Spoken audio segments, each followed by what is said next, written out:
Hello, friends. Thanks so much for tuning in to Share Your Story with Ellie. I'm your host, Ellie B.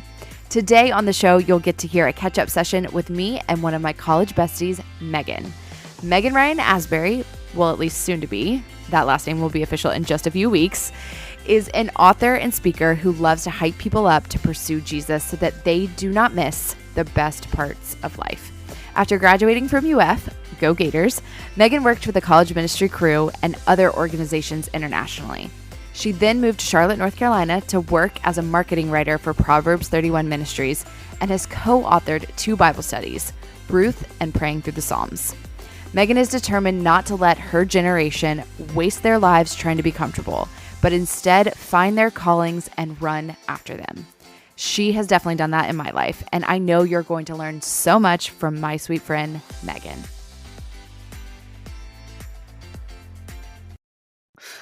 All right. Oh my gosh, we're here. Hi. Hi. Hello. Welcome to Share Your Story with Ellie. This feels crazy. Mm-hmm. Who would have thought that the girls in Gainesville would be here? The girls in Gainesville. Yeah. I mean, all the way back when we did not even know we were going to be friends. No, I kind of wanted to be your friend though.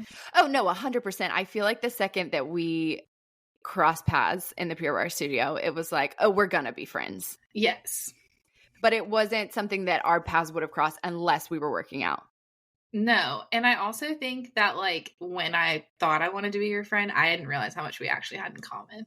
1,000%. 1,000%. Because being in that studio, because at the time I was a Pure Bar teacher and you had graduated, right?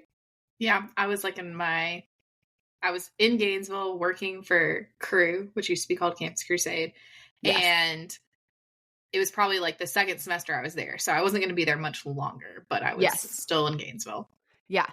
And I feel like we knew from the start, like, oh, like we're friendlier than just like client teacher type of relationship. Yes. And you have to know that in that kind of setting because it is intense. Like the workouts are not easy. But I feel like there was like a discipline I saw in you but also just like we hit it off when it comes to just like chatting, whatever. But it wasn't until sitting down that we were like, oh, we actually have so many similar stories. I also was at Pure Bar like every day. So yes. At that time in my life. No, 100%. When I was in my early 20s, I could work out every day and not injure myself. And so I was there basically every day. Oh, definitely. And that was the beauty of the fact that our friendship got to become fast because you only had, like you said, a short amount of time in Gainesville. Yes. But because we were seeing each other every day, it was like, okay, let's plan around. You're going to be at this class. Maybe we should get lunch after, or maybe we'll just go grocery shopping together. Oh, and yeah, I used to take you grocery shopping all the time. Listen, there are still things I do now that I'm like, Meghan taught me this. Wait, that's so funny. I hadn't thought about that in a while, but no, it was like in a time of life where like I was meeting with all these like college girls. Yeah. And I was like, I want to like keep hanging out. So like, we got to just keep going with what I'm doing with my life, which worked really well because I like would much prefer to go grocery shopping with a friend. Okay, but the thing is, I remember you telling me distinctly in Gainesville, you were like, okay, I'm signing up to do Pure Bar. This is a workout that is completely for me. I don't have to outpour anything. I'm not meeting with anyone. And then you walked in and you were like, yeah, this is going to happen again. Yeah, but it was so worth it. And it still was for me. Like, you know, like you would teach class. So it wasn't like we were like conversing for that, you know, it was 55 minutes at the time. Yes. It's 50 now. I know. I'm making myself sound like a dinosaur, but I'm really not that old. Pure Bar has just changed a little bit. But yeah, so I think that was like, honestly, the Lord and just, you know, and I'm so thankful. Because hugely. It was such a transitional season for me because I had just decided not to go back to the dance team. And I decided to rush that year. So I was a junior rushing, which is not always the most typical of stories in an SEC school. No. And started teaching. And you'd also just gotten out of a really serious relationship. Yes, that was a major part of it. A relationship. Don't forget that massive detail. Oh, massive detail. Because that's what we really related on so much is this place that like, yes, I grew up knowing Jesus and I grew up in the church, but it wasn't until especially that summer of breaking up that it had to become like, but is this your identity? Yeah. And what have I really called you to? And I think you and I both had a similar experience in that. Yes. It was like also kind of like weirdly at the same time too. Yes. Like, or like yours was like right after mine. But yeah, just like, a huge part of why I like stayed and worked for Crew was because I had spent 3 years of college in this like serious relationship where I like wasn't living out any sort of Christian lifestyle. And when I finally got the like nerve to be like, all right, I can't keep perpetuating myself in this cycle. That's just like unhealthy. And we were both young and immature, and right. He wasn't a Christian, and I was like sort of had one foot in, one foot out of like I grew up in a Christian home, and I like want to be that girl, but I'm like in this relationship and I feel like it's hard to get out of. And the Lord really obviously like opened my eyes to like see that like this was not a path I wanted to continue on. Yeah. And when I did that, I kind of like looked back. I was going into my senior year of college and I was kind of looking back going, man, like I really wasted. I say wasted. Looking back now, it was not a waste at all. But right. I was feeling that tension of like, wow, I just really feel like I blew away 3 years that could have looked really different had I like made this decision sooner.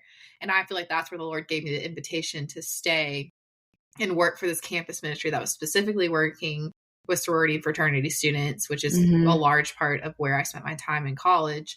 And it was almost an invitation of like, okay, yes, like you did spend your first 3 years with your life looking this way, but like here's an opportunity to like give it one more round. And like it was a very redemptive year in all areas for me. Yeah. Did you see it as an invitation at the time? Oh yeah. I have this just like two very vivid memories. One, going into my senior year, I really did not want to go back to Gainesville because just everything there represented this life I like used to live. And I was really worried if I was gonna be able to stand and because most of my friends weren't living that way, you know, the kind of rhythms of my life didn't look like that. And so I was really nervous if I go back, am I just gonna like fall back into all these old patterns? Because y'all had broken up that summer. We had broken up at the end of junior semester. So I kind of went like radio silent that summer and like just was a really sweet, intimate time with the Lord. And I like didn't talk to anybody. That was me. I needed to just like heal, and I needed the Lord to like tell me what was true about me. And I like look back on that time with like a lot of fondness. It was like a really great summer. And then I was like so nervous to go back. So I just like, I don't know what it's gonna look like. Like, you know, this is great when I'm like home and living in my parents' house, I can like live this way, but like am I gonna be able to do it when I'm living in the sorority house that I had previously committed to living in? And I remember the first day we moved into the house my senior year, a group of seniors, we all went to dinner, and there was like, I don't know, probably 15 of us at like a long table at Zoe's, and the girl on the other end of the table, like we all sat down and got our food, and she's like, all right, are we gonna like talk about what happened to you this summer? Because you're clearly different, but it feels like it's a good thing. Ouch. And I was like, okay. But so I'm not hiding anymore. So I'm not hiding anymore. Yeah. But then I got to like share like, oh, this is like what the Lord did in my life this summer. And so I said, all right, Lord, if you can open the door for that conversation in the first 2 hours, I'm back here. Like I can make it through the rest of this year. Wow. Yeah. And then a month later, Scott Moffitt, who still runs the campus ministry for Greek students at University of Florida, approached me and asked what I was doing after graduation, which I had no idea what I was doing. Yeah. And he's like, I think you should consider interning. And I laughed in his face because I was like, do you know who you're talking to? Because like last year, like I wasn't even here. Like you like know that. And I just felt like I saw the Lord do a lot of really cool things that fall semester. And just like the few freshmen I got to meet in my sorority house that I got to invest in, and just like these open doors to share my story and to get to like, again, like kind of live in a different way. I found myself saying like, man, if this is all that happened in like one semester, like what would have it looked like if I had lived all 4 years like this? And then this is where I felt like the Lord, the invitation I heard was, why don't you stay another year and find out? And, Wow. and that's what I did. I was like, all right, there it is. And like, there was a million times between me making that decision and actually showing up the next year that I was like, are we sure? I don't know. Oh, This is crazy. I have to raise support. Like, I don't want to go back to Gainesville, but like, what am I going to do with my life? And, Right. now it's like I like romanticize that year of my life so much to the point where I'm like, I was texting you this the other day where I say, oh, when my like life gets hard, I'm like, I should just move back to Gainesville. And I should just work in college ministry again, because my like only concern every day was like, all right, like I'm gonna go take Pure Barre, and then Ellie and I are gonna go to the grocery store, and then I'm gonna go meet up with this girl and that girl, and it just felt very like purposeful. And obviously, like, of course, like college looks very different now than it did then. No kidding. Yes, the girls are very different now than they were then, and I almost fear. I feel irrelevant at this point. You know what I mean? I think if I had stayed all the way through, maybe I wouldn't have feel that way. But I kind of now I'm like, oh, I feel like I'm too old for this. But I still have like very dear friends who are doing it, and I support them in every possible way I can, because I think it's just one of the best ways to spend your time. But it was a really sweet year getting to do that. Well, and I think what's interesting, and I think I had such a similar experience, which is why, again, when we first met, it was like we scratched the surface of like, yes, we are similar and want to be friends. And then once we started talking, we just learned how parallel our story was in a lot of ways. And the Lord was teaching us similar things. And I think that summer that I went dark, like kind of as you talked about, and it's weird because that probably was not a concept until social media existed in a way. Like, sure, maybe you didn't pick up the phone as much or whatever, but there is this pressure that you need to stay connected all the time, that people need to know what you're doing. And I mean, I'm still guilty of it to this day. Like a relationship ends, I'm tracking someone's Instagram, you know, like we do it. But it was in that season of completely disconnecting and having to get real with the Lord and alone with the Lord. And that was the summer funnily enough, he also gave me Pure Barre. Like I was investing in myself, like pushing through workouts, and I had to get real with him. Like, who actually are you to me? What is my identity? What do you have for me? And I can look back on that now and see how formative it was. But it also, I think, is only in those quiet type of seasons that when he then speaks to you and offers that invitation of someone asking you the conversation, like that question of where have you been all summer? And then to be able to even hear it as an invitation to stay, I think comes from those quiet seasons where you where you're asking and begging, and just more than anything, your deepest desire is to hear from her or know what's coming next. Because I think when you're too far into other people's stories or happenings, or when things are going so well, being like, maybe you should stay here doesn't feel like an invitation. It feels like more of a trap. Oh, yeah. And I even just think about, like, I mean, Jesus did it. Like, he went into the wilderness, and, like, that was such, like, a season of, like, testing and preparation for him. And I think, like, the principle applies to us of, like, the Lord does, like, call us out in order to, like, prepare us for, like, what's ahead. And I probably didn't, like, look at it that way at the time, but looking back now, I'm like, oh, that's totally what that was. And I don't know. And it would not be the last time that one of those seasons of my life would come. So, I just think that's like very kind of the Lord. It says somewhere in Hosea, like, maybe I'm getting this wrong. Maybe it's not in Hosea, but it's like, I will call her into the wilderness and I will speak tenderly to her there. And he's talking about Israel. Right. But I think he does do that with us too. Yeah, I think so too. When you look back on those college years, college seasons, do you have something that you wish you could tell that younger Meghan? Oh, so many things. Yeah. Where do I start? I mean, I think the biggest one, like, now is just that, like, you do not have to, like, fit in.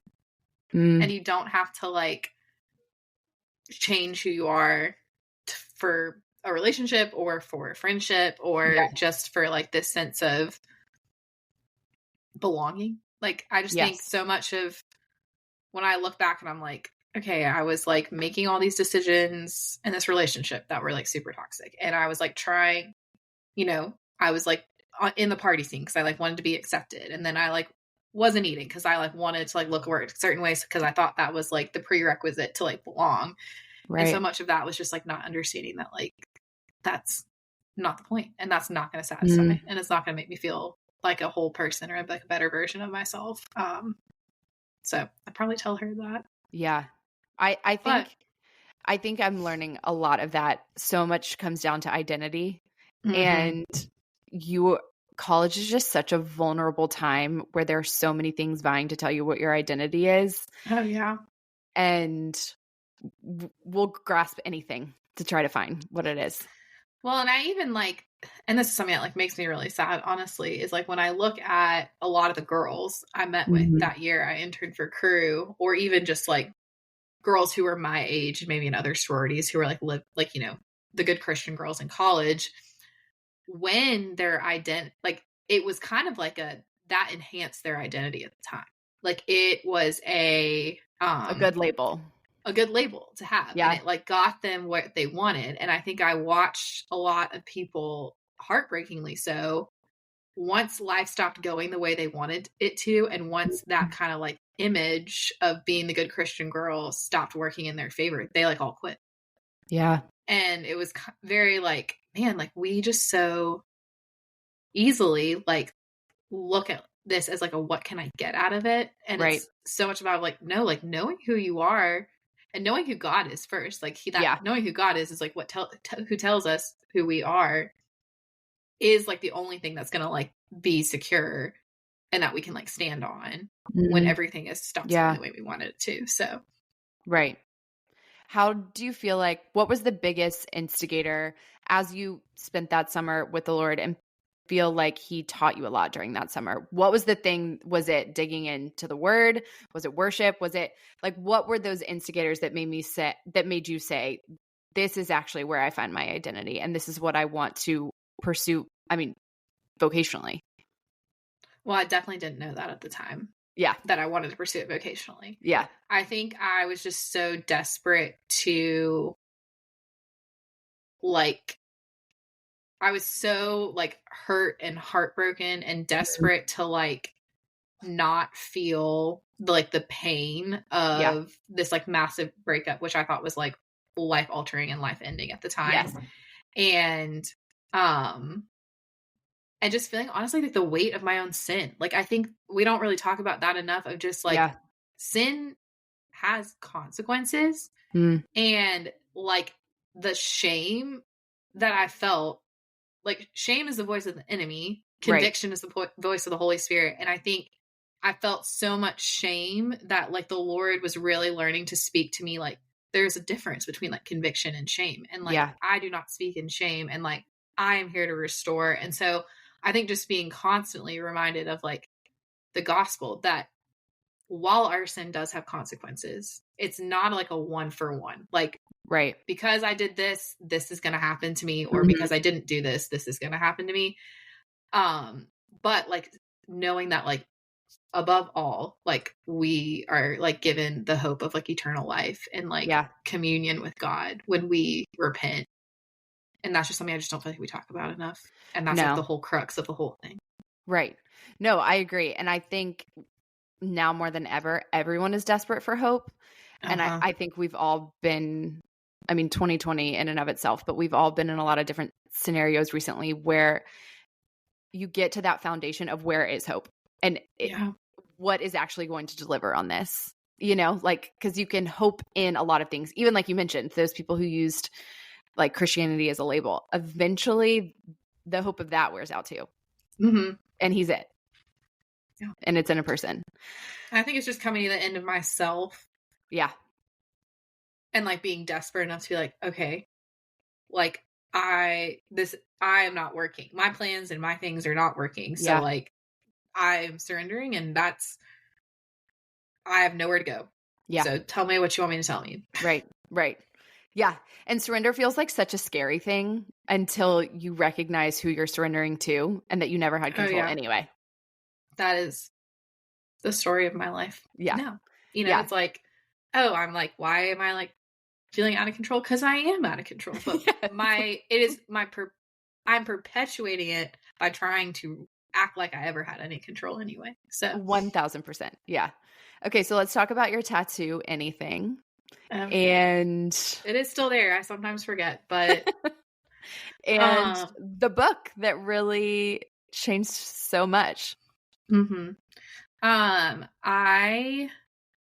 Like I said, ended this relationship towards the end of my junior year, went home like a hot mess, fell off the grid because I just was like, I need help. And I don't really know what that looks like.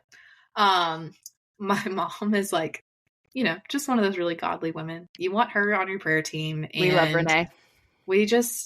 I do not deserve her. And I tell her that often, but she was leading a Bible study, a bunch of girls my age. And so this was back when Lifeway had like brick and mortar stores. Yeah. It was like, I'm going to go pick out a Bible study, like come with me. And so I went and I was like looking at books on the shelf, and I had seen a friend post Restless by Jenny Allen on Instagram. Yes. Mm-hmm. And I was like, oh, I'll go like look and see what that book's about. And then I saw her first book, Anything. And so I like my mom ended up buying me like the 2 books. And I read that book in like, again, a very vulnerable season where like I was probably like a sponge, just like desperate for water.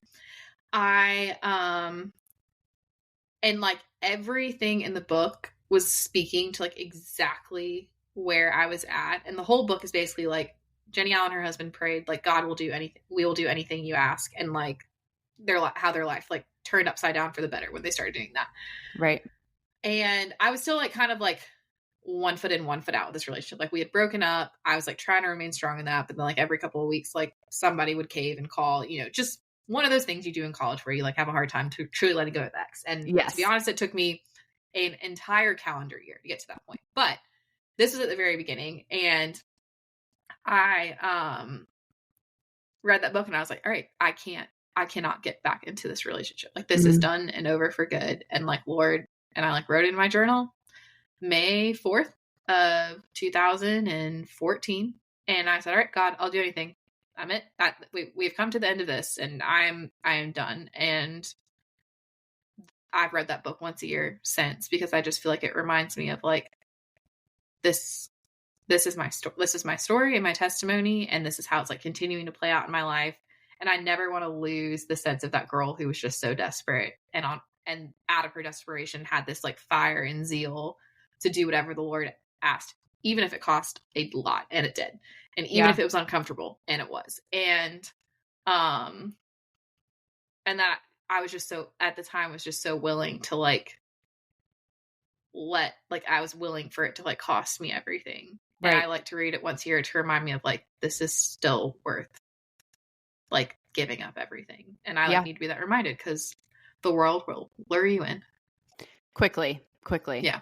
Yeah.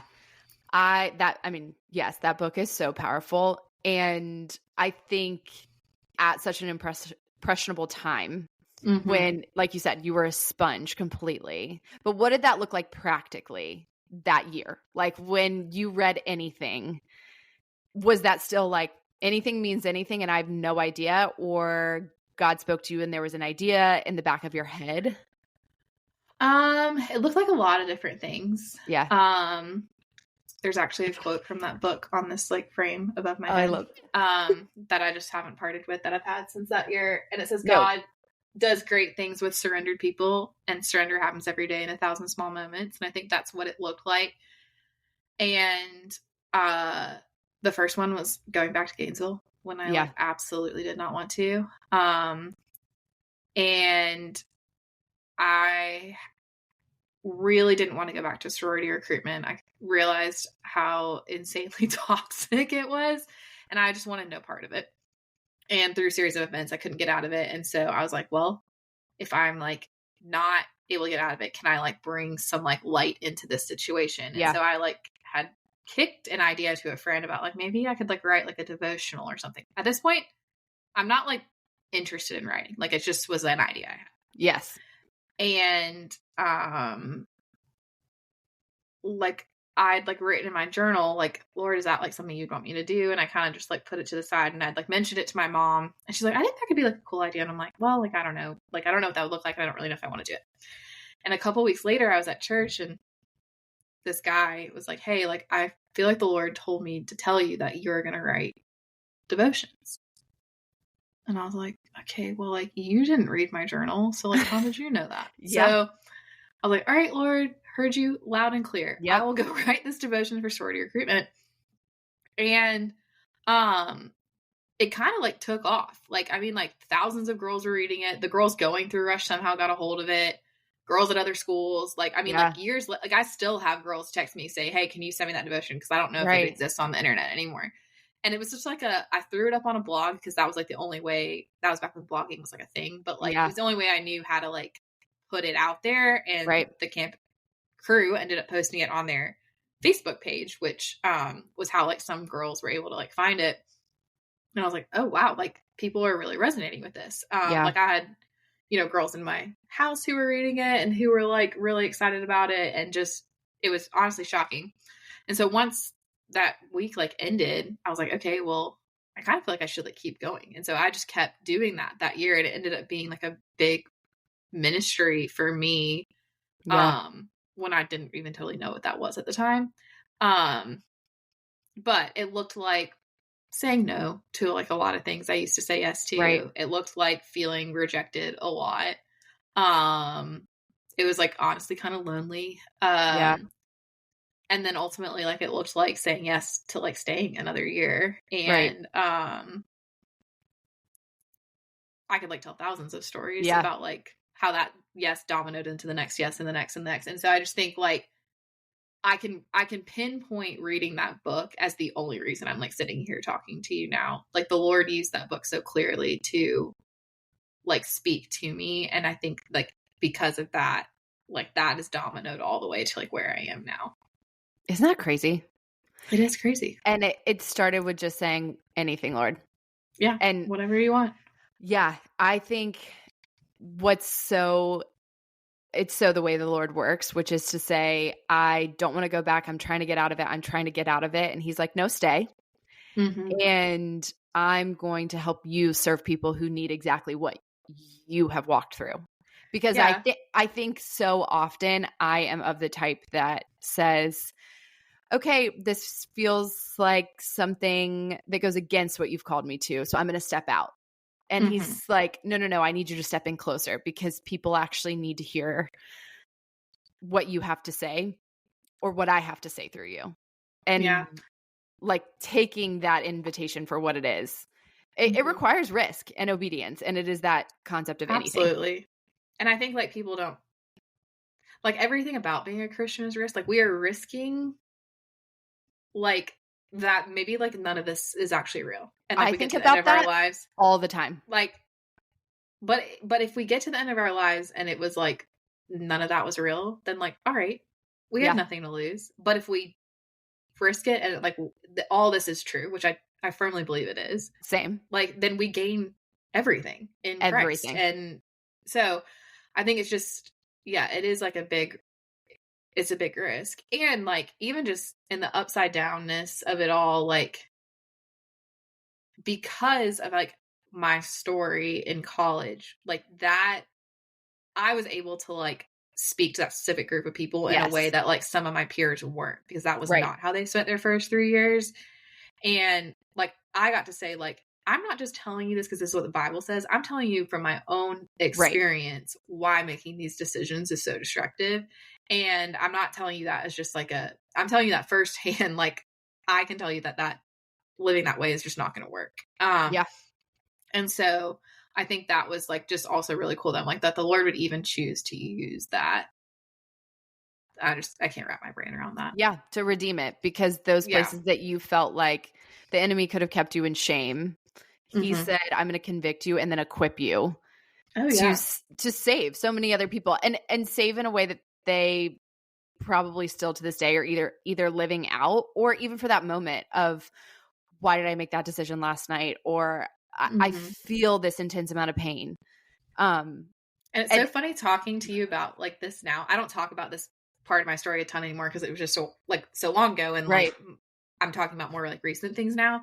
It's just that like at one point, like I could not have imagined like being able to tell anybody about any of that, because I had, again, felt like so much shame. And now like years removed, I'm like, I feel so like, I almost feel like I'm talking about somebody else Right. because the Lord has like so like sweetly like redeemed all those like parts of my like life and just like built, like you said, like we talked about earlier, like a new identity in me that it's like I can't even like, I just remember like I can remember specific moments of like feeling so much pain, but that feels like I feel like I'm watching a movie that like, I didn't actually, that wasn't actually my life, but it was. And I think about that all the time, especially recently. I feel like God's been giving me a new lens at which to look at myself in college, and not through a place, I think, even as we talk about now, like some of the cycles you were in, or maybe some of the shame, whatever, it's not from a place of judgment. It's from literally a place of those were the circumstances and this is how you were walking through it, you know? And getting to that place now and recognizing he's brought me so far. And and even looking back at that person, I can honor that she did the best with what she had and she lived with the faith that she had then.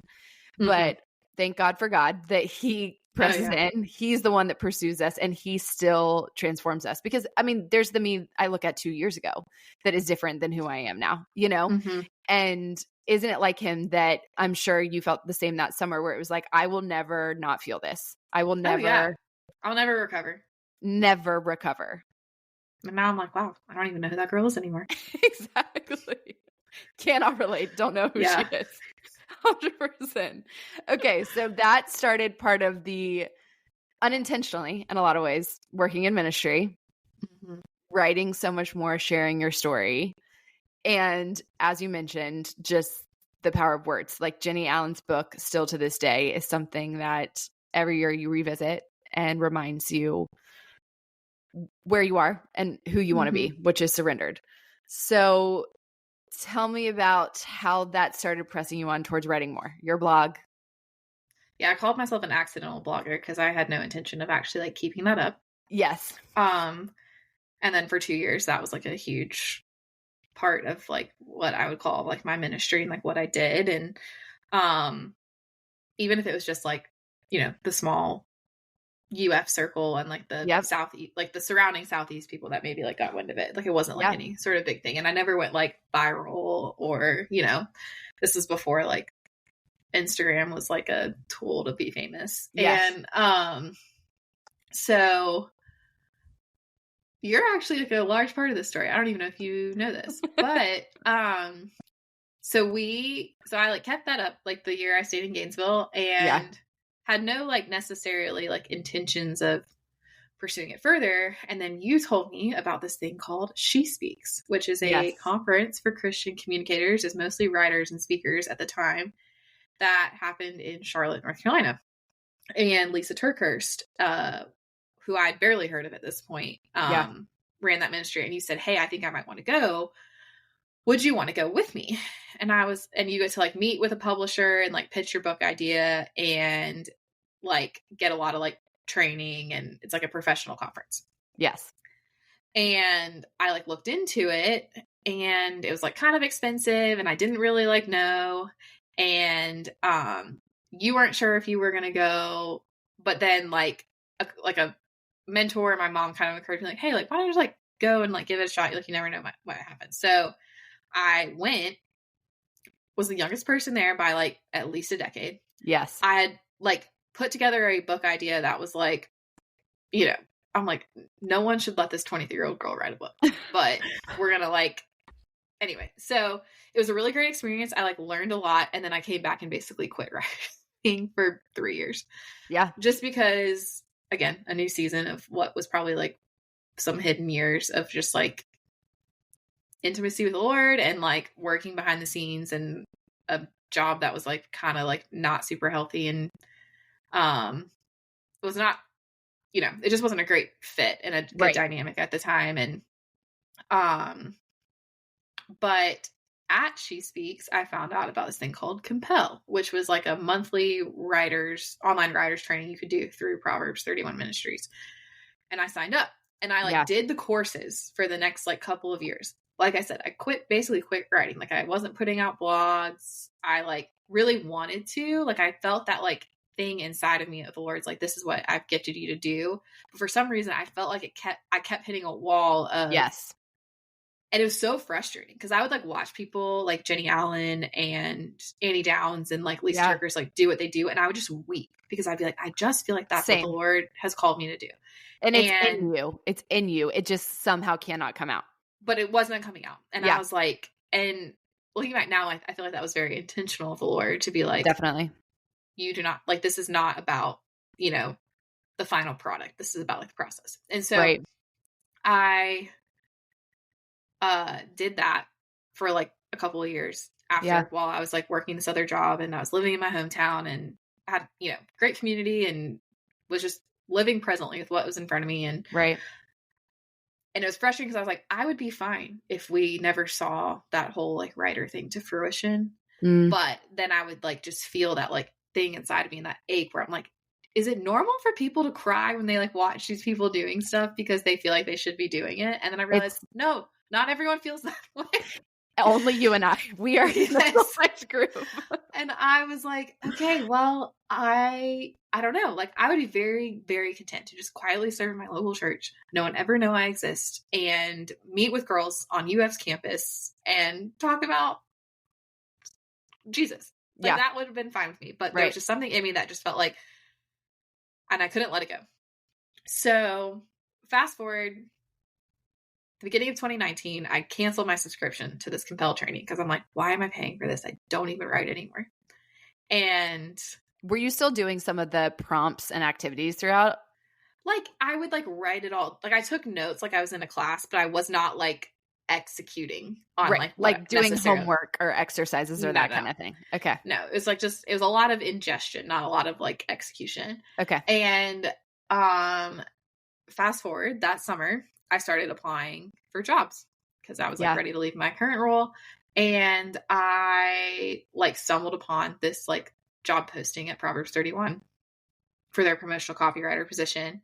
And there was that job and like 2 other jobs that I was like, oh, these like reading these job descriptions, this feels like my dream of like, I didn't even know a job like this existed that I could like write, like, you know, it was all very exciting to me. So I end up like interviewing for the job, and you have to like they give you like a sample assignment to like see like what kind of work you do. And when I submitted it, they said, hey, you did this like scarily well, and we would just like to know, how did you know how to do this? Because like we spend like years teaching people this. And I was like, low key, I may have just been paying for my job training for the last 3 years doing this. No kidding. I thought the Compel thing was like a blog, like blogging, like getting my words out there, like maybe getting published one day. There was no thought in my radar that was like the Lord preparing me for a job, which I did. Literal training. Yes. Literal training. No clue. So I was like, you just never know what your yes and your commitment to do something might actually be a total detour from like what you thought it was going to be.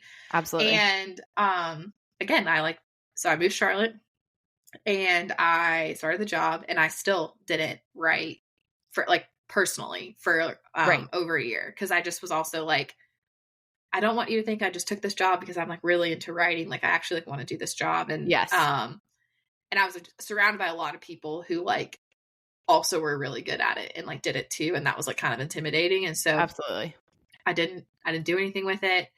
And then I slowly was like, okay, I took 2020 off of social media because the world was imploding and I couldn't, for my mental health, be on the internet. So I just deleted it entirely. Well done. Well done. And for a whole year. And again, like I said, if I had it my way, I would not pursue any of this, and I would just do my thing in the corner by myself. And that includes, I would definitely not have social media at all. And I felt like the Lord was like, it is time for you to start like putting your words out there again. So I did. And then, I guess it was last summer. Yeah. Last summer, I'm like on staff at Proverbs. So I like work the She Speaks conference that I went to, like, you know, in 2016.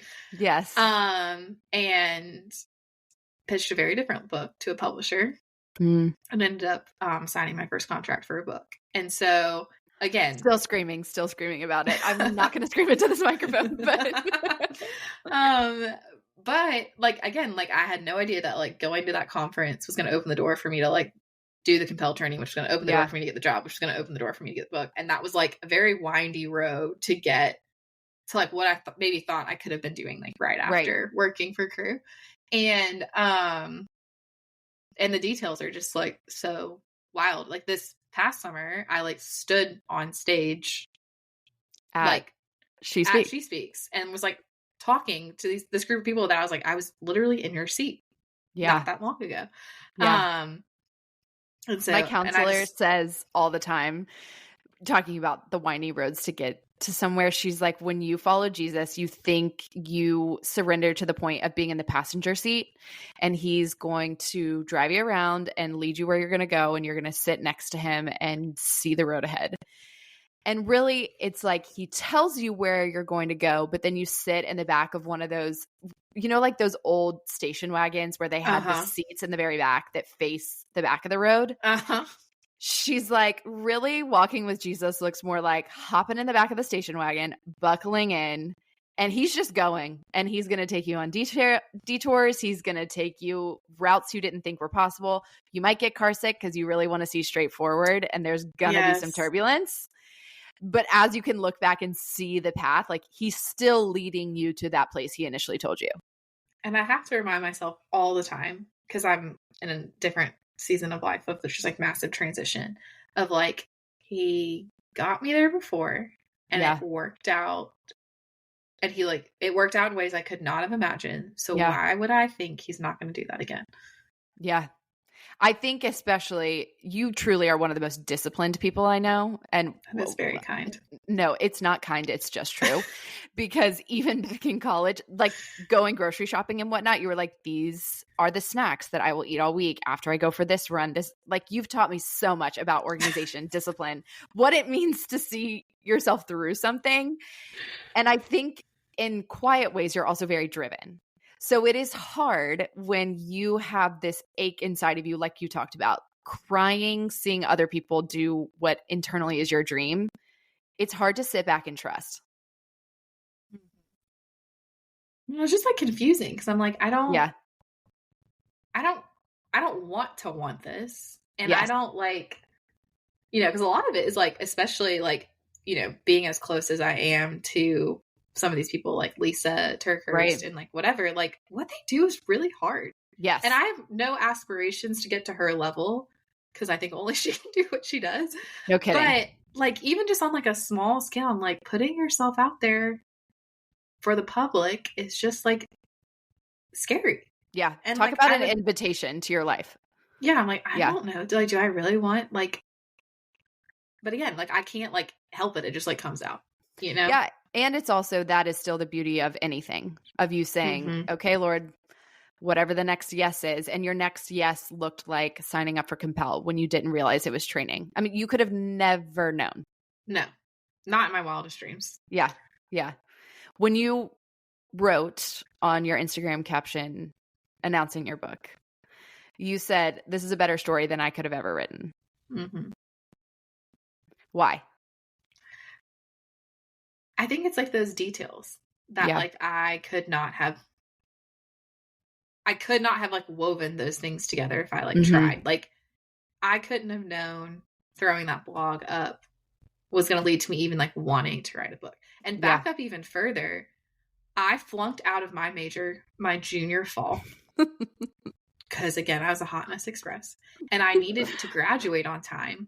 And so I switched my degree to English, not because I had any aspirations to do literally anything with it, but because I was like, I have enough credits.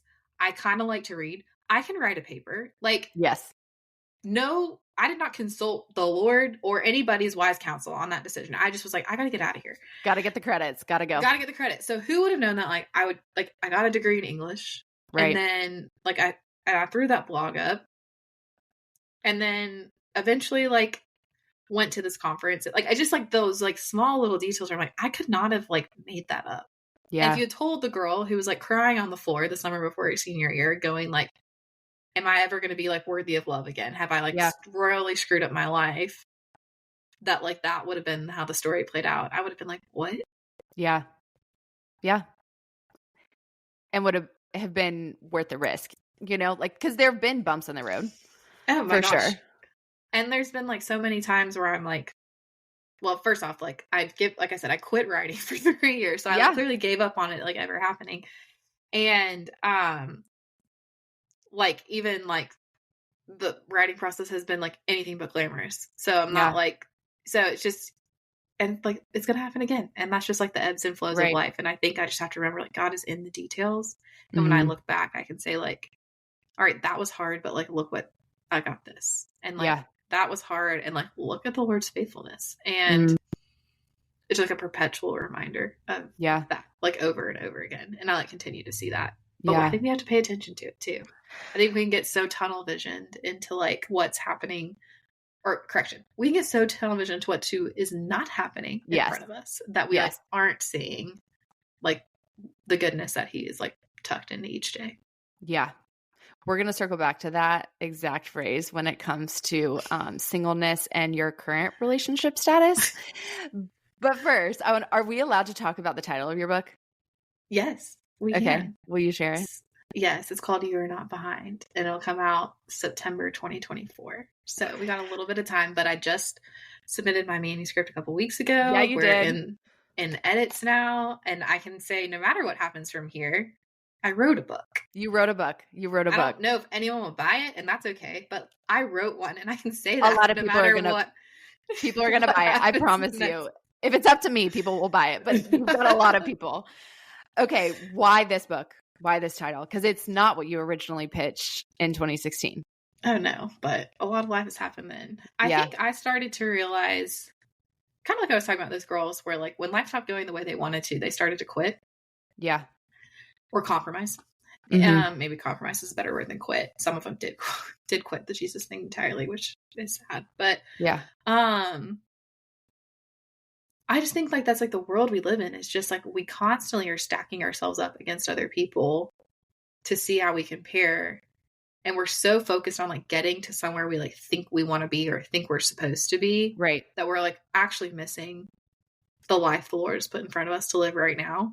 Yes. And when I first started like playing with this idea, I kind of was like, is that like the felt need? Like, is that like even like my story? Yes. You know, it's like, and as I like dug into it, I'm like, no, this actually like affects a lot of areas of our life. Right.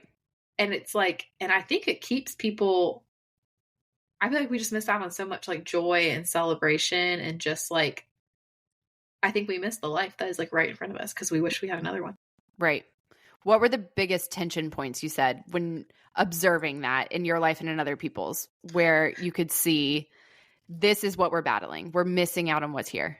Mm-hmm. I think we think like abundance is out there. Like once I finally get that job with that income, like then my life really starts. Or once I get married or once I have kids, but the line keeps moving. And so like the second you get to that spot, it's like on to the next. And I just, I think we discount our gifts where we're at when we do that. I think we discount other people's gifts when we're doing that, because we're not just stacking ourselves up to the people we want to be. We're stacking up ourselves against the other people like next to us. And like, I don't want to like get pulled back or feel like that person doesn't have anything to like offer me. Yeah.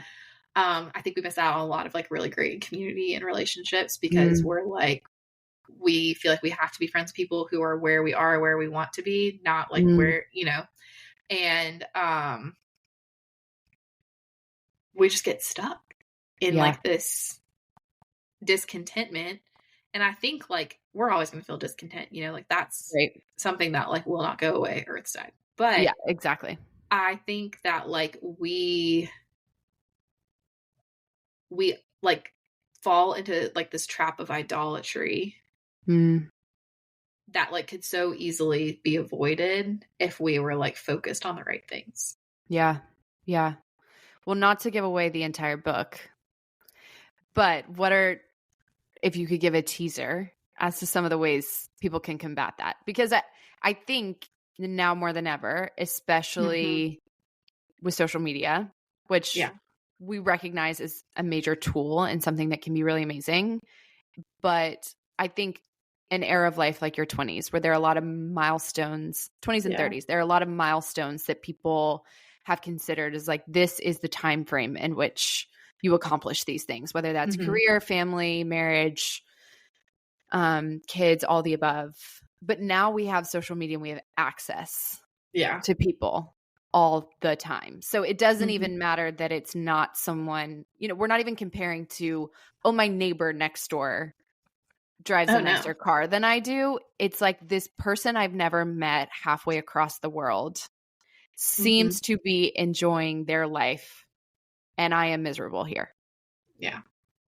Well, without just blanket saying like delete your social media and get off your phone.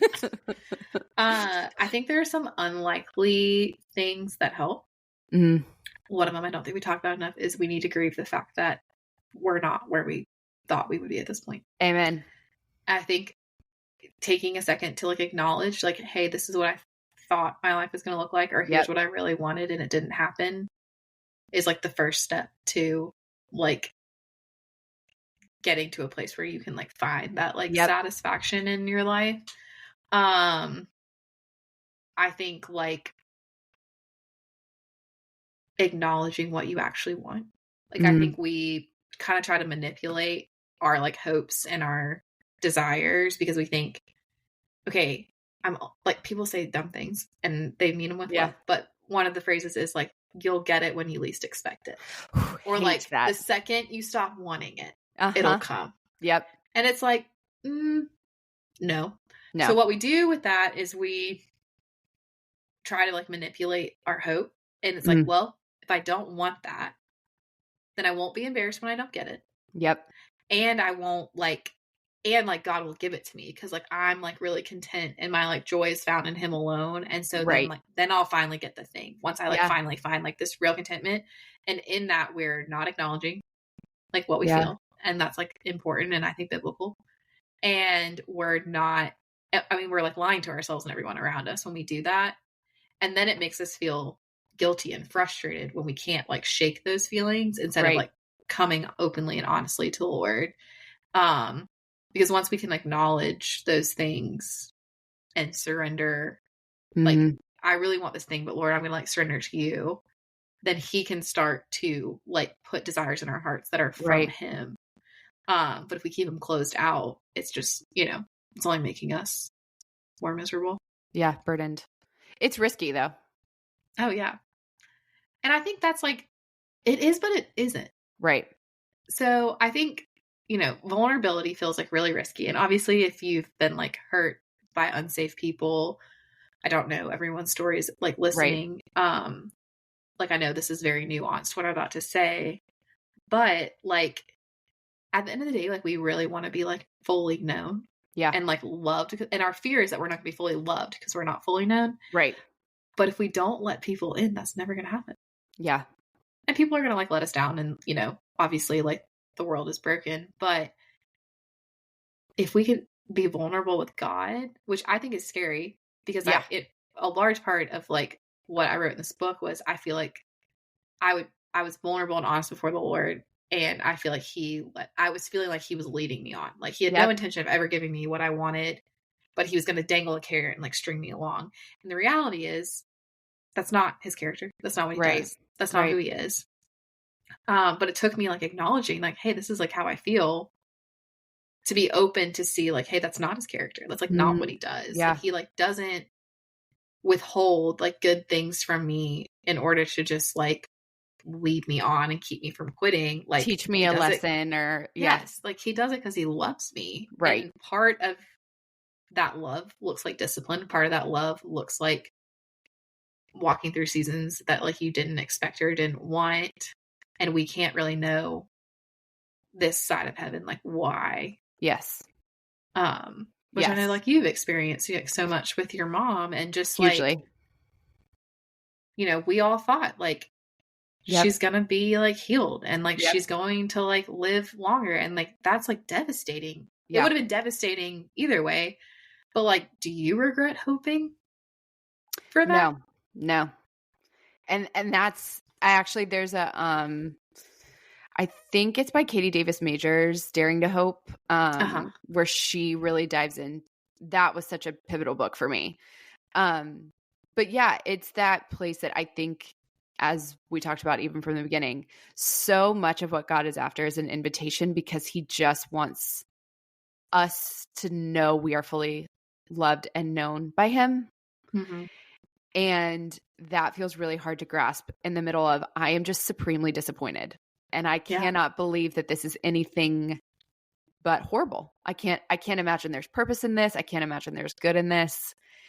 But at the end of the day, living on the edge of, how do I gain closer relationship with him, or how do I know him more? And it is in the risk of vulnerability. But it's only until, as you said, you are that honest with your feelings, your desires, your all of that you actually get to know who he is. Yeah. Yeah. Which feels backwards, but it's the best place to be. It's true.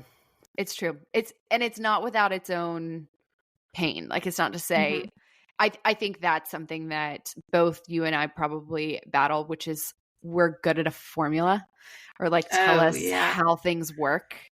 Ask me how many times I've just moved to a new city 2 weeks ago. Yes. Ask me how many times I've thought to myself, am I doing this right? Yep. And it's like, I want a formula. And it's like it's not a formula. No. And that even applies to the fact that you're not behind. Like, there is not one formula that we are all supposed to be fitting in. And I think the point about grief is really important. My friend Brooke is always like, I know you're going to bring up the G word. You're going to talk about grief. And I'm like, it's because I'm too familiar. But it is that place of saying, this is not what I thought it would be or wanted it to be. So you got to see me here. You got to meet me here. Yeah. And there's a lot of honor in that.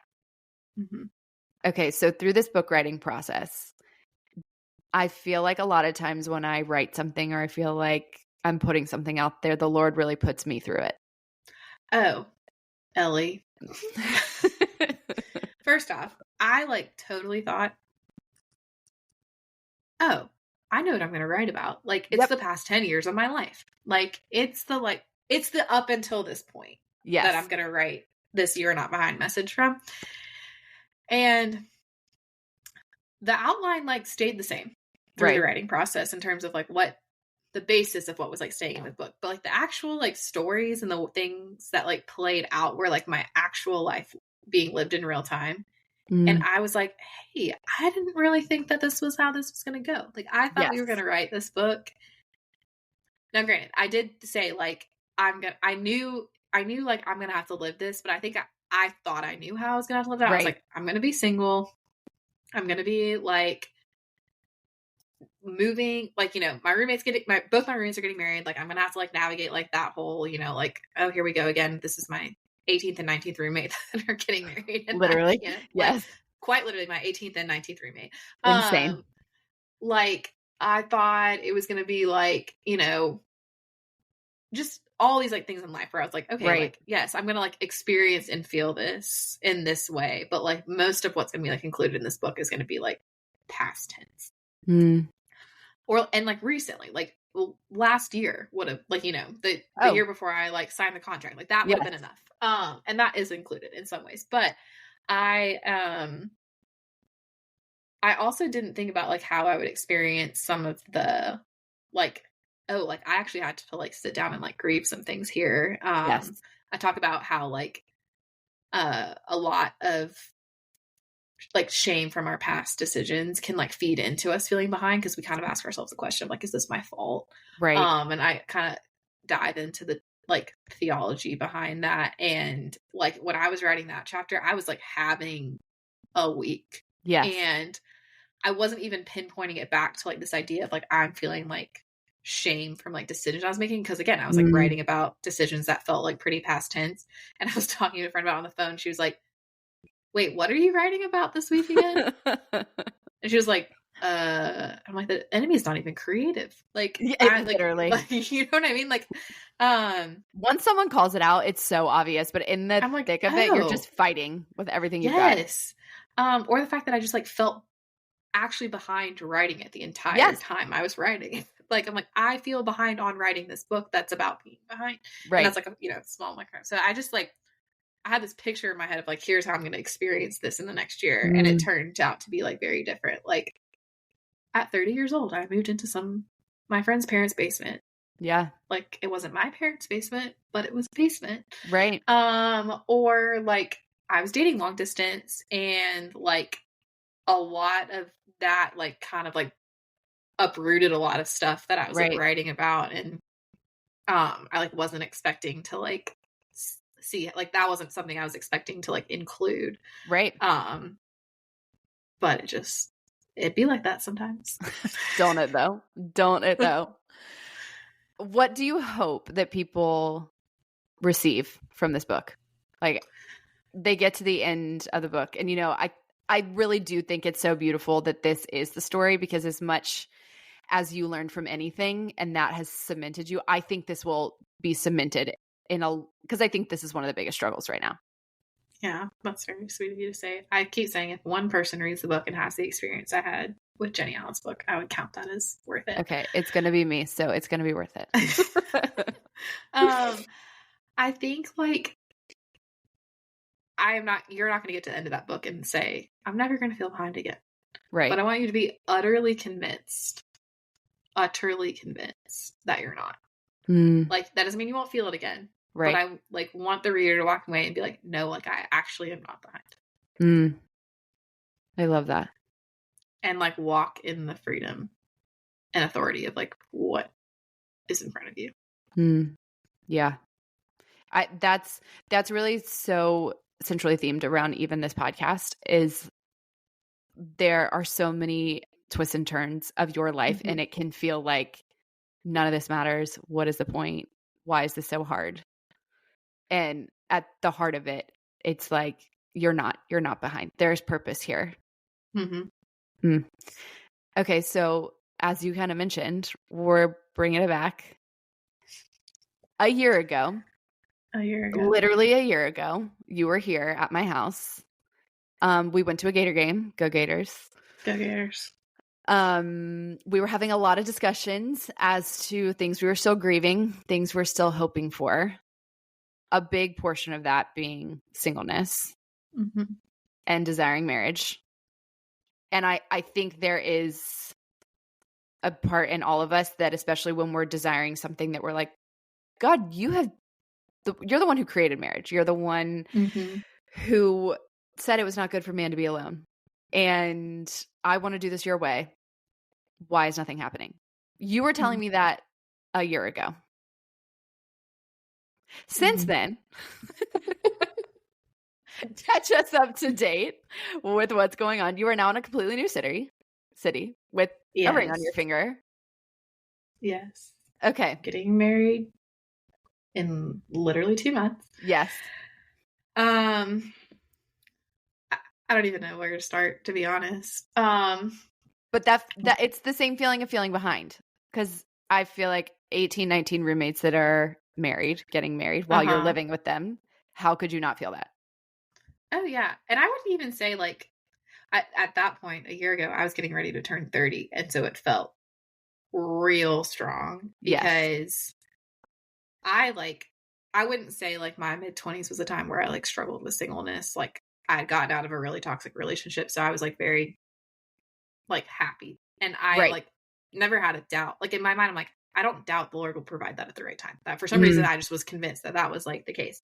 Yeah. But the closer I got to turning 30, the more I was like, oh, am I convinced? Yes. And last summer I like had gone on a few dates with a guy who I like thought was really great. And he kind of like checked a lot of boxes and it felt like a really great fit. And then it like ended like really out of nowhere. And I was really discouraged because I was like, Lord, I'm not even asking you for this. And I feel like you're like bringing, and that was not the first time that happened. It happened several times. Yeah. Where I'm like, I feel like you're bringing these really great guys and it's like, here's one, just kidding. Here's one, just kidding. Yep. And I was like, I didn't ask for this. I didn't sign up for this. I'd be fine if you just stopped bringing them. Right. And you stop bringing them at these like weird times that like, you know, seem divine or like whatever. And I feel like the Lord had given me an invitation last year just to like be hopeful. Like that was like the word I picked for the year. I like prayed through it a lot, and I like knew that meant I was gonna like need to hold on to hope. Right. And about this time last year when I was like with you, I was like, all right, I give up. Yep. I'm gonna be hopeful. And it's like, I don't know what that means. I don't know what's gonna happen. And it wasn't even just like in dating, it was just like in all of life of like, what's the harm? Like, I'll be vulnerable enough to be hopeful. And if I get let down, I'm getting let down either way. Like, whether I say it out loud or not, that I'm like hoping for something, I am at all times. Yeah. And why not? Like, I will be disappointed if I acted hopeful, and I will be disappointed if I don't. So, and that was what I did. And I like prayed and fasted for like a period of time. Yeah. Leading up to my 30th birthday, just because I really wanted to like go into a new decade with just like, Lord, I've like consecrated myself to you, and I want to have like fresh vision of like what the next year is going to look like. At this point, I had just signed the contract for the book, and so I knew that was coming, and that was like a massive deal. That like, oh my gosh, I got a book deal before I turned 30, and again, like that was so sweet and kind of the Lord, and I was like, and that's enough. Like, it's okay if I didn't get married before I turned 30 or meet the guy before I turned 30, and I literally said to my mom, I was like, well, now that I'm writing this book about being behind, I've pretty much cemented my singleness for at least another year. I remember you saying that. Yeah. Because that's how it works. Uh-huh. And a week after I turned 30, an old friend reached out and asked me to coffee. I wasn't even totally sure if it was a date. Right. But we went and we had a great time catching up, and then we kept going on dates, long distance. He lived in Nashville and I lived in Charlotte, and now we're getting married. And there will be a different last name on the cover of this book than when I signed the contract. I did not even think about that. Oh my gosh. It's insane. Wow. How quickly in connecting with Lucas were you like, okay, this is it? I was very hesitant. Yeah. For all the reasons I just said. That feels like very you.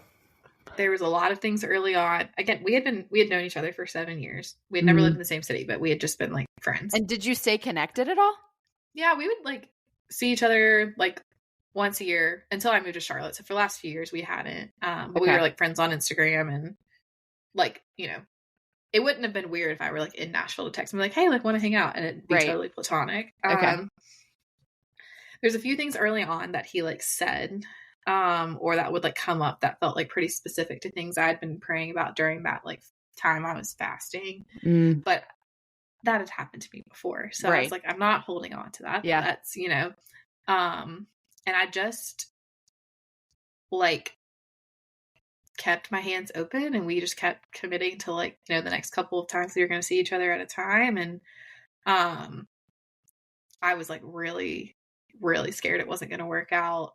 Like the further you get in, the more feelings you have. And like, and I pretty much until like a couple weeks before we went ring shopping was like not totally convinced it was going to work out. And I was like, and now I was like, instead of being single while I write this book about being behind, I'm going to get dumped right before it comes out. And then I'm going to, and not because he was like doing anything that made me think, you know, but like that was like the fear playing in the back of my mind was like, 100%. And then he's going to dump me, and then I'm going to have to live out this message of feeling like behind. Well, because it feels like the trauma of like, Lord, you've led me on before. Yes. And we're going to make this even harder. And again, I had to like live that out like while it was happening of like, hey, like, am I going to let myself be hopeful? Am I going to be honest about what I want? Am I going to grieve like, you know, all these like things? And yeah. And then we just like, I mean, he's truly my best friend. I know that's cheesy as I'll get out to say, but not like totally what I would have like pictured or expected. Because again, like we knew each other for so long, and I had, like, you know, there had been like time, like a couple of times where I'd like thought about it, but just because it's like, all right, we're like single and in our 30s, like you think about it, but it would not have worked any sooner than we started dating for just a lot of reasons for both of us individually. But and I just like, I'm like, I trust his relationship with the Lord. Yeah.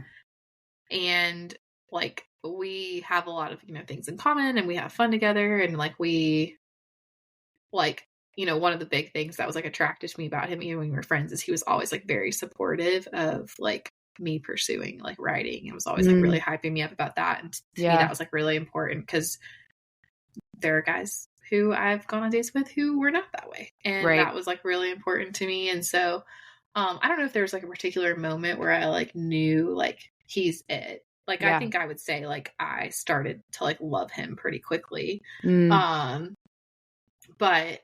I felt like it was like, again, like a small, like, keep going. Yeah. I'm not giving you an exit ramp yet. Like, you know, the Lord just kept saying like, I felt like the Lord kept saying, just trust me, just trust me, just trust me. And now we're here, and it almost doesn't feel real, because I'm like, a year ago, like, just, this was not even on the radar. Literally a year ago, this was not on the radar whatsoever. Yeah. So. And now you've moved to Nashville within the last 2 weeks, and you are getting married in 2 months. Won't he do it? Won't he do it? And I kind of like almost got a little scared I was going to like lose my credibility with this book, because I ended up getting married. Because it's not a book about singleness. Like, that is a pain point people definitely will experience. And that was obviously something I was like walking through at the time. But I was like, man, am I going to like lose all my credibility because I ended up getting married? And I was like, no, that's the point. Because I have all the same questions and the same thoughts right now in this moment, having just moved, that I had like when I started writing this book, and that I had when I like originally moved to Charlotte. And like all those same feelings of like being behind like still exist, even though I got like the quote unquote thing that like I wanted. It's like, no, like there's always going to be something that's like going to make you like tempt you to feel like you're not where the Lord has you. There's like something else out there. And like, I'm thrilled to marry Lucas. I'm so excited for our life together. I like can't wait. But like, I know I've like learned enough to know that like that's not going to like take away fulfill you every ache I've ever had, you know? And like God, like his faithfulness to like the happy ending to like this message is not I got married. The happy ending to this message is like I got to experience the Lord in that way. And so and I trust him more. And I do. And I'm like, I trust that he is faithful. Like, he has been my closest friend, whether I wanted him to be or not, through this last decade of my life, since I like resurrendered my life to the Lord. And like, that is not going to change. Ever. And that's the best news. That's all I could have ever wanted. Truly. Wow. I wish people could see how giantly I'm smiling. Is giantly even a word? I don't know, but it's that big. It's that big, simply because I think that's the truth of it. And I think as we mentioned, even from starting to get to know each other, there's always been this place that I feel like God has written similar versions of a story in which you and I are learning things at the same time, and seeing the beauty of getting to the point again of, I want to hope and I want to trust you with this. I don't know how, but I'm not going anywhere. You know, Peter says, where else would we go? And I think about that verse all the time. I'm too far in now. Exactly. And to see the genuine joy, but also so much of it coming back to, I know the Lord deeper because of this. I know who I am because of this. And now I can see the faithfulness for truly what it is. That he's more faithful to me than I am to him, you know? Thank goodness. Yeah, truly, truly. Oh my gosh, that it just truly makes me the happiest. Okay, well, I just love you. I'm so excited for you. I'm excited for you. I'm proud of you for starting this podcast. Thank you. I think you're like great at bringing people into your story and like allowing people to share theirs. I learn so much from you, and have always. Like, discipleship is not a one-way street. When people say, you know, it's not like about some older girl and some younger girl. It's like, no, like you have like so much wisdom, and I know that your turn is coming soon. Hopefully. Thank you. We're praying that. We're hoping that. We're praying. Yeah, we are. I think it's so funny looking back at what was even called the bagel place that was by Pure Bar. Like, we would sit over bagels. Oh yes, we would. And there was so much of that taught me a lot about discipleship. And we were I know we would walk away and go, we both learned something there, or we both shared something there. And yes, I just think it's so cool that God's still doing that. I know. And that we still get to be friends. It's the best. It's the best of the best. Okay, well, I have one final question for you. What is the one word that would describe the current chapter of your story? Oh, wow. One word. I think it's rest. And I don't necessarily mean that in like sleep. A physical sense. Which I think just the last couple of years, I've just been like under a ton of stress with, you know, I read a Bible study and like a book, and I put a lot of pressure on myself that was like unnecessary. And obviously dating long distance was like pretty taxing. And now like all those things have like come to a close, and, you know, we're out of the thick of wedding planning. And I kind of find myself going, now what? Yeah. And I think the Lord's like, now it's time to rest. Like we, you know, and like it'll pick back up again. Yeah. And that's like the ebbs and flows of life. And I think it's just like I think I can tell the Lord, like can tell the Lord is inviting me of like, hey, like you don't have to like put pressure on yourself to perform. Like we like made it through these things, and like now it's time to like just rest. And so I think that's kind of the season I'm entering into, but it takes a lot of unwinding. Like you gotta wind down from that. And so that's where I'm at. I love that. I can learn a lot from that, truly, because that is neither your I's starting point is rest. No, that's not our natural. We will try because it is biblical. Exactly. Okay, well, tell people where they can follow you, where they can find You're Not Behind, all the above. Okay, well, next September it'll be out at a bookstore near you on Amazon. So in the meantime, if you want to follow me, it's Meghan Ryan on Instagram, MeGhanRyan. I think my Instagram handle is actually Meghan M. Ryan right now, but I get married in 2 months. So depending on when you're listening to this, it might be something else. Okay, well, we're going to link and people will have to come back and just check and see for the update. Yes. But alwaysmegan.com. You can sign up for my email list if you like really want to stay on the inside scoop of what things are going on, and just you want to sign up for that. Yes.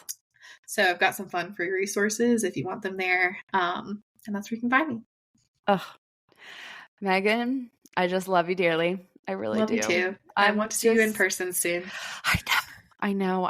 We're going to make it happen. And I truly, you know how much I love Nashville. Yes. I'm going to let y'all rest and get settled for like a hot minute, but we have a guest room with your name on it. So Perfect. You know, I like to bring all the goodies. I'm good with the food. So I can definitely handle that portion of it. I just love you so much. I'm so glad we got to do this. Me too. You're the best. Y'all, don't you just love her? I am so thankful for the way God intertwined our lives, and it really wasn't until recording this episode that I realized just how much we can trace moments of stepping into our callings back to each other. Please, please, please follow at Meghan M. Ryan on Instagram and go to alwaysmegan.com for free resources and to stay up to date on all things, including pre-ordering her book, You Are Not Behind. I personally cannot wait to read it, get my hands on it, share it with everybody. I would really love it if you would share this episode with a friend who feels behind in life and just needs to hear some encouragement that God is in every single detail of their story. This episode has mattered to me so much, and I know it's going to help a lot of other people. Few housekeeping things. Next week, we only have a Tuesday episode releasing to honor Thanksgiving, but I'm really excited for y'all to hear it. My friends Mary Grace, Ellie, and Palmer recently started their own business, and I think this is such a fun episode to listen to while you travel for Thanksgiving, or just to get alone for a minute and take some time to yourself, or to get you inspired to set goals as we head into the new year. Thank you so much for listening. Please rate, review, and subscribe to the show. Every single ounce of encouragement and support means so much to me. Also, don't forget to follow Share Your Story with Ellie and me, the Ellie B, on Instagram. We will see you next Tuesday.